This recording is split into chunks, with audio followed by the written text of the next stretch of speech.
The West Wales Tortoise Impersonation Society held a recruitment drive over the weekend in the hope of attracting new members. But with a full tortoise outfit costing up to £25,000, they could only find one person willing to shell out. They used to say that one of the worst things about being in hospital was the food. But that's all changed at St. Sardine's Hospital, Fishguard, where pioneering chef Lloyd Gross has put the patient's own organs on the menu. Here's Mrs. Thomas enjoying a nice grilled kidney, and she knows it's fresh because it was only removed from her this morning. With all the worries about BSE and salmonella, it's much safer for people in hospital to eat themselves. But I think I'd steer clear of the nuts. Fishguard's first Jewish pub is about to open. The bar mitzvah will cater for drinkers of all religions, but during happy hour, only those who have been circumcised will get cut-price drinks. And finally, Hollywood legend East Clintwood was in town today to receive the freedom of Fishguard from Mayor of Fishguard, Mr. Kerry Twat. This great honour is in recognition of East Clintwood's contribution to Welsh culture, with films such as The Outlaw Josie Wales, and of course, The Good, the Bad, and The Swansea. I spoke to Mr. Clintwood after the presentation. Mr. Clintwood, you've just been given the freedom of Fishguard. Does this mean that you prefer Fishguard to Haverfordwest? Yeah, I don't know. Well, let me put it another way. People in Haverfordwest say that Fishguard has had it as a major player in world affairs. Do you think that Fishguard is on the way out? No, I don't think it's on the way out. I just think that now they'll try to maybe modernize it a little bit. You mean electricity and proper sanitation and all that? I think they're going to get away from the obvious cliches.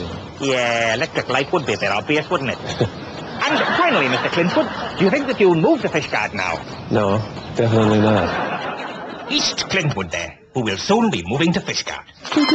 And Pillock and his coracle.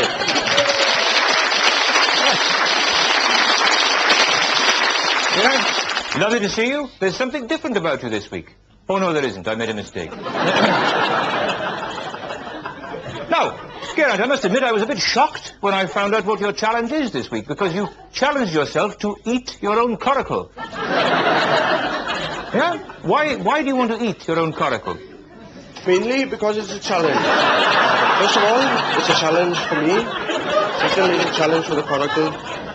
And again, it's a personal challenge for me. Yes. Well, you say that, Geraint, don't you? You say, but I think there's more to it than that. Has it got anything to do with last week's challenge to find yourself a girlfriend? Has it? Because I heard that you failed, as usual, but the coracle did very well. And spent the night with a young lady from Rill. And you had to paddle home without the coracle. Is that right? Oh, I can see you don't want to talk about it. Okay, all right. So this week's challenge then?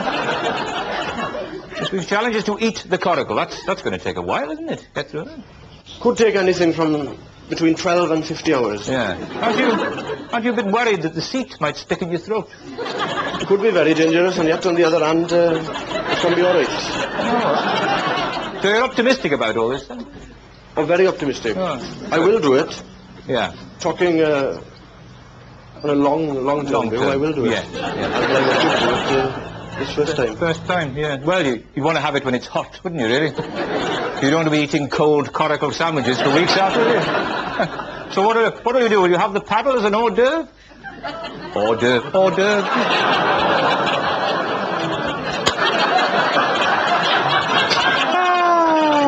Hors d'oeuvre. And I suppose the main course then will be coracle in the basket, will it? Already is in the basket, isn't it? Sort of a joke there, Geraint? Okay, fair enough. Never mind. Ladies and gentlemen, Geraint Pillock.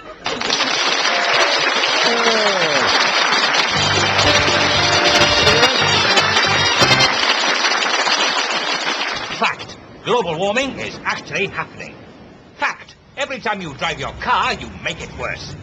Fact. You're a stupid, thoughtless bastard. So what's the answer?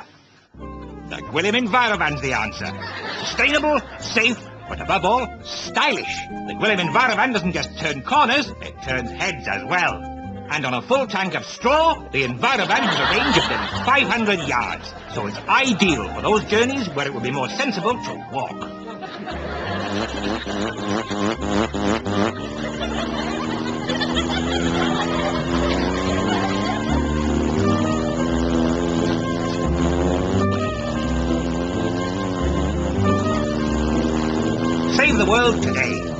William in Baravan, Barrow. Why don't you tell him about the potatoes, you pervert?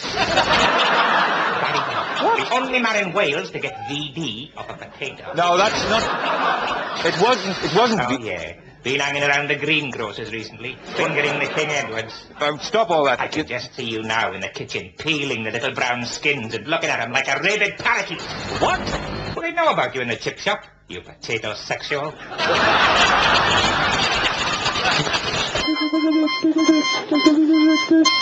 Hello. If you mention sexual equipment to any woman in Fishguard, the chances are she'd think of men's winkies. Chances are she'd be thinking of men's winkies anyway. But that's all changing. I'm standing in Cleo Lane. And just over there is Fishguard's very first sex shop, Rimbashers. Mr. Rimbasher, what sort of people have been coming here?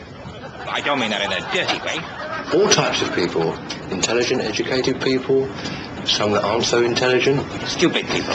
They've asked us a few questions about the products because obviously this is all new to them. You know, a lot of them have never seen any of this merchandise before. You know, so there are bound to be a lot of curiosity, a lot of questions, which you have to expect with this type of shop. Suddenly, everyone's gone sex mad. Harry Gobb, you're a milkman. How many times a week are you copulating with your customers now? About 400, maybe more. 400? What about hand jobs? How many of those have you had today? 4 times in an hour by a policewoman. Along arm of the law. Fishguard Council is so concerned at the effect all this sex is going to have on the birth rate that they're carrying out pregnancy tests on the urine of every woman in Fishguard. Even local celebrity Geraint Pillock is a customer of the sex shop. Geraint, you were in Rimbashers this morning buying a load of bondage gear. Why? Mainly because it's a challenge. First of all, it's a challenge for me. Secondly, it's a challenge for the Coracle. Bloody hell, Geraint, I knew you liked the Coracle, but I didn't realize it was a sex thing. It has been done before. Oh, I know, but it's still disgusting, though, isn't it? No, let's stop there. Stop the camera. Used that Mr. Rimbasher's sexual equipment has entered the lives of everyone in Fishguard. And 1 or 2 objects have entered more than just their lives, if you know what I mean. Mr. Rimbasher, it seems that the old way of doing things, you know, the cucumber up the arse, the bowl of fresh fruit up the fanny, that's all in the past now. Don't you think that's rather sad? I don't say sad.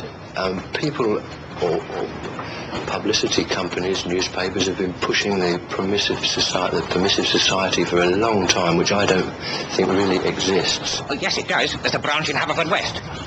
Sorry. One last thing. I couldn't help noticing that you're selling posters of David Blunkett in the New. Why is that? I think it's needed. Right.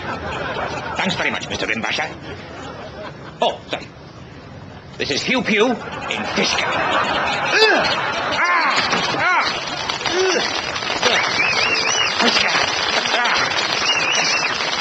Now, leave me alone, you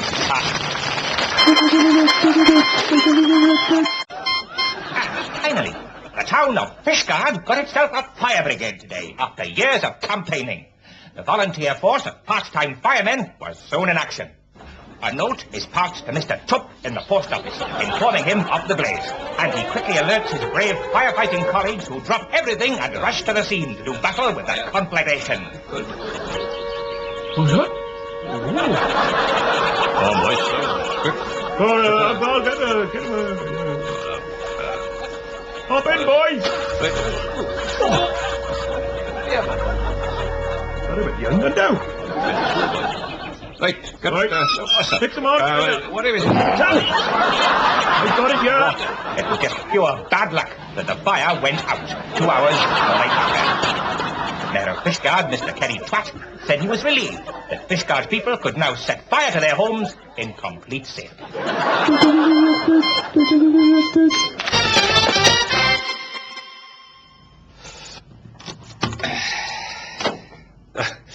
Well, you'll be relieved to know that I've got another job at HTV. Had enough of that Barry Welsh show anyway, all the muck and filth. Be glad to see the back of it. Yes, I don't mind saying that HTV is going to be much cleaner from now on. Cheerio. Oh, for f***'s sake, what stupid c*** put that there?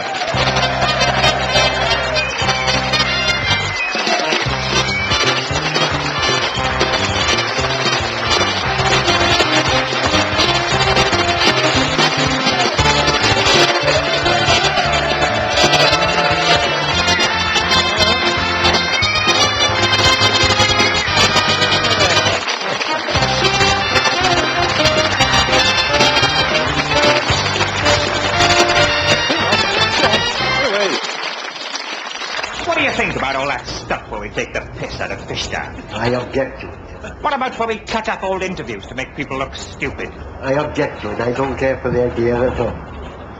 Hard luck then, isn't it, really?